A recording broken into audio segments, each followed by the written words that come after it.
Uma história sobre várias histórias. Uma história basicamente contada e construída em cima de lendas. E, assim, é um dos jeitos que eu acho mais incríveis de você desenvolver uma história. E como eu não gosto de escrever roteiro sem ter lido o livro recentemente, eu resolvi e tomei uma das melhores decisões da minha vida, que foi reler O Nome do Vento, essa obra magnífica. Oi, eu sou o Grinsauro e em Nome do Vento a gente tem uma premissa que é muito sensacional. Primeiro a gente começa conhecendo um pouco do Koch, que é o dono de uma taverna ali numa cidadezinha mais do interior, um cara que chegou de fora, entrou ali, tem muitos problemas de se relacionar com a cidade de modo geral, porque ninguém entende muito bem quem é esse Koch, o porquê ele chegou ali, como ele chegou ali, qual é a história dele, nada nunca foi falado. Por mais que ele tenha desenvolvido alguns clientes bem fiéis ali naquela região, desenvolvido alguns amigos, a gente tem, por exemplo, o Bast, que é uma pessoa que aparentemente caminhou com ele ao longo das eras, e inclusive tem um livro separado que eu pretendo ler, que é somente o livro do Bast. Bom, a gente tem então essa primeira premissa de um cara estranho numa vila que não é comum que as coisas estranhas aconteçam. Quando esse cara chega naquela vila, coisas estranhas começam a acontecer. Inclusive, só fazendo um adendo rapidinho aqui, se você quiser adquirir esses livros e também ajudar o canal, eu vou estar deixando o link de associado meu da Amazon aí embaixo na descrição. Então, se você quiser dar um suporte a mais no canal, além de deixar seu like, se inscrever e compartilhar esse vídeo, dá uma olhada na descrição também. E por mais que essa história, né, que a gente vai ter do Koch contando aí para o cronista sobre a sua história, que vai ter um pouquinho de desenvolvimento aí pra gente entender quem é o cronista, né? Então a gente vai chegar nesse ponto onde a gente vai ter uma divisão dessa história em 3 dias. A gente vai ter esse primeiro livro, que vai ser o primeiro dia dessa contação de história. A gente tem o segundo livro, que vai ser o segundo dia, né, do Koch contando para o cronista. E a gente tem o terceiro livro, que ainda não saiu, que vai ser, todos esperamos, o terceiro dia dessa contação de histórias, onde o Koch vai contar toda a história dele, desde quando ele era o pequenininho Kvoth até, enfim, ele ter feito tudo que ele fez na vida dele. E por mais que essa seja uma história bem clássica daquela criança que virou um órfão e tem um lorde ou uma lenda que é o Chandriano, que seria o lado ruim, negativo, um cara que quer causar destruição pela destruição, pelo menos é apresentado pra gente, né, no começo da história. Não tem muito ainda esse desenvolvimento, porque é o que a saga pede, né, para que o Kvoth estude quem é o Chandriano e vá em busca dele, porque foi o Chandriano que matou a família dele. Então, assim, a gente tem esse desenvolvimento, o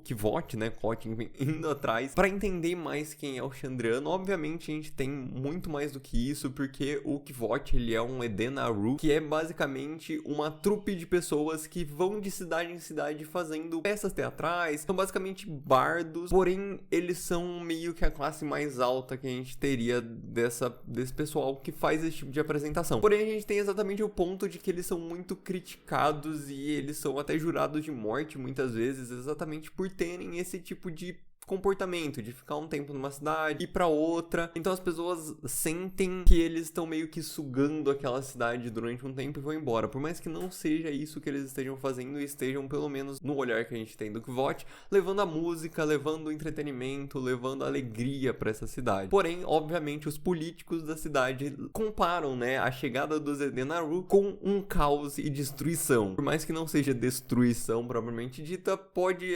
muitos acontecimentos quando os Edenaru chegam, enfim, a cidade é incendiada, coisa do gênero. Mas não necessariamente é uma correlação de causalidade, pelo menos do olhar que o Kvoth conta pra gente, né? E mesmo sendo essa história clássica, então, dos órfãos, a gente tem que o Patrick Ruffles, enfim, não sei como fala o nome dele, a gente tem isso feito com uma maestria, sabe? A gente realmente se apega à história do Kvoth, não só com isso, né, mas a gente tem toda a construção que ele vai ter com o tutor dele, com o Abent, que vai influenciar o Kvoth a seguir não o sonho necessariamente, foi ele meio que colocou esse sonho na cabeça dele, que é exatamente de que o Kvoth entre na universidade e se torne um arcanista. Existe essa entidade, né, eu vou colocar assim porque ela é só se referenciada como a universidade, dando a entender que ela meio que é a única que existe no continente ou naquela região, é como se não houvessem mais dela. Isso fica um pouco mais claro exatamente mostrando que todos os povos próximos se reúnem ali, inclusive os amigos que o Kvothe vai fazer durante a universidade, eles são de terras diversas, de costumes diversos, e isso vai impactar bastante no desenvolvimento de todos esses personagens. Eu acho muito legal quando não só o protagonista é o foco, por mais que esse livro seja 100% focado na história do Kvothe, até porque é o Koth, né, que é o Kvothe, enfim, contando essa história pro cronista, então ele vai contar do ponto de vista dele, mas o Patrick também se importou com desenvolver outros personagens, como por exemplo, a gente tem o Mestre Kilvin, a gente tem o Lauren, né, que é outro tutor da universidade, que a gente tem o Ambrose, que é meio que o antagonista desse primeiro livro, a gente tem a Auri, que é uma personagem sensacional, que também tem um livro dela que eu pretendo ler, porque ela é uma personagem realmente muito legal. Tem a Dev também, que é a pessoa com que o Kvothe vai pegar emprestado um pouco de dinheiro e vai acabar tendo aí alguns problemas ao longo do livro. Então assim, a gente tem todos esses personagens, ainda mais eu que já estou lendo o segundo livro, sei que outros personagens vão vir a aparecer. A gente tem, eu não poderia esquecer de citar aqui a Dena, que é o interesse romântico do Kvothe nesse primeiro livro, também está saindo no segundo livro. Então assim, é muito legal ver como ele trabalhou todos os personagens, todos os braços que ele criou para trabalhar. Mais impressionante do que isso é exatamente a construção do mundo. O world building aqui ele é sensacional, simplesmente por a gente ter um livro que é muito baseado em músicas, baseado em lendas, baseado no que o povo conta, e aí você pode até ter versões diferentes do que o povo conta. Mais específico, no segundo livro a gente vê um pouco dessa dissonância aí de informações e mostrando um pouco exatamente essa questão da história, que ela pode ser interpretada de jeitos diferentes, ou dependendo da época que ela é escrita, ela pode ser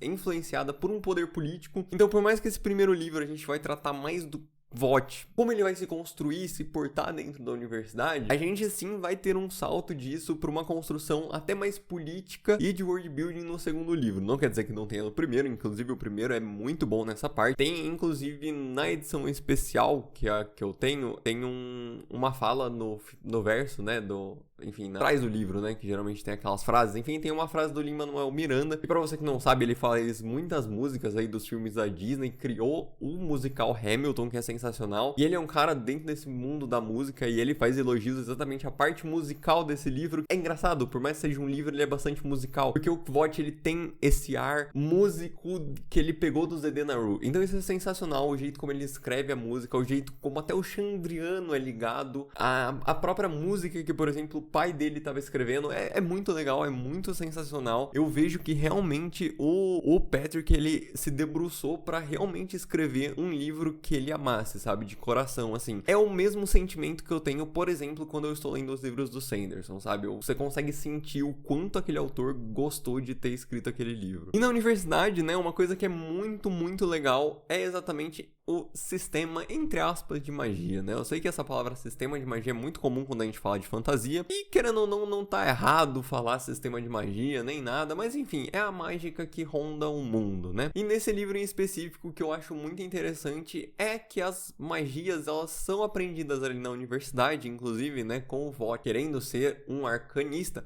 Ele quer entrar no Arcanum, quer ser um dos membros, porque o Arcanum também tem a liberdade de poder entrar no acervo, que ele sempre ouvia do Abent, né, que quando ele entrasse na universidade e ele fosse um membro do Arcano, ele ia ter acesso a 10 vezes mais 100 livros, né? Era o que o Abent falava. E ele achava aquilo absurdo.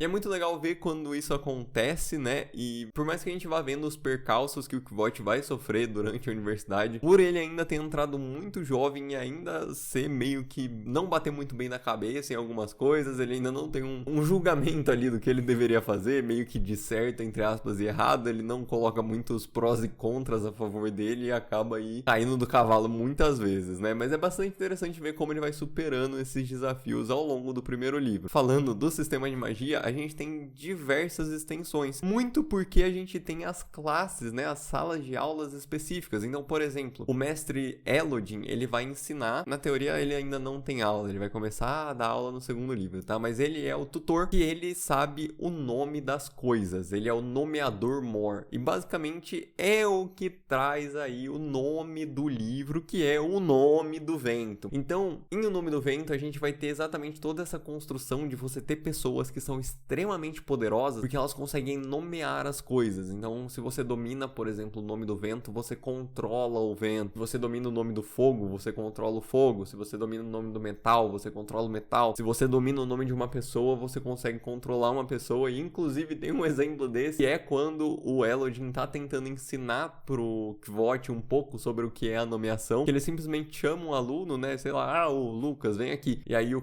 cara vem, ele fala, leva isso aqui pra mim lá e não sei o que. Aí ele vira pro Kvothe e fala, tá vendo o poder dos nomes? Eu achei isso, sei lá, na minha cabeça foi muito legal, foi uma demonstração muito prática por ser com uma pessoa, né, e estender isso pra coisas inanimadas, mas não só isso, e tá vendo? É muita coisa, cara, porque a gente vai ter também a parte das sigligística, se eu não me engano é assim, mas é a parte das runas. Então a gente vai ter a parte da runa ligada também com as partes de, por exemplo, controle ali, eu consigo fazer simpatias, e essas simpatias são, por exemplo, eu tenho uma vela, e aí eu consigo acender essa vela à distância se eu tiver alguma coisa próxima o suficiente do que é aquela vela, né? Então, e aí ele conta os princípios da simpatia, que são a correspondência, a consanguinidade e a conservação. Então, assim, a gente tem uma aula também sobre a magia. E isso é muito legal, porque a gente vê, obviamente, às vezes a gente vai ter ali o protagonista conseguindo fazer coisas que mais ninguém vai conseguir fazer, mas a gente tem uma explicação do que tá acontecendo. Isso é muito, muito, muito legal. E bom, se você quiser um vídeo mais específico sobre o sistema de magia de O Nome do Vento, deixa aí nos comentários que eu ficarei muito feliz de fazer esse vídeo. E bom, é basicamente por isso que a gente se apaixona por esse livro. Eu consigo entender o porquê as pessoas gostam tanto, porque como é uma história que o Kvothe tá contando sobre ele mesmo, a gente se apaixona pelo personagem, a gente se apaixona pela Dena junto com o Kvothe, a gente odeia o Ambrose junto com o Kvothe, a gente tem o anseio se o Kvothe vai conseguir pagar a Devi ou não, sabe? É exatamente por isso que a gente fica tão, não sei, em estado de êxtase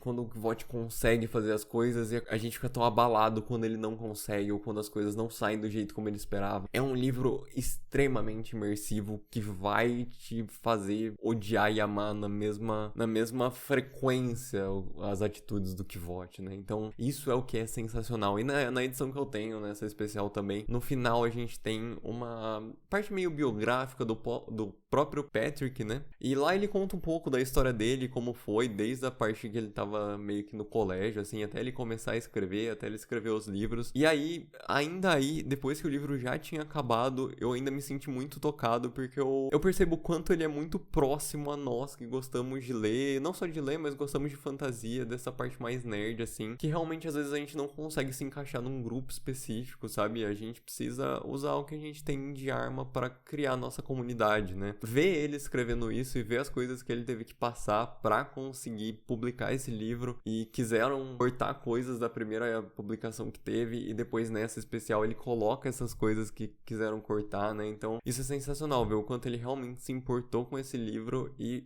isso fez com que ele juntasse pessoas que gostassem das mesmas coisas. Muito do que eu faço hoje é reflexo exatamente disso, de querer juntar as pessoas que gostam de coisas semelhantes. Bom, mas é isso que eu tinha para falar hoje para vocês. Um abraço e até a próxima.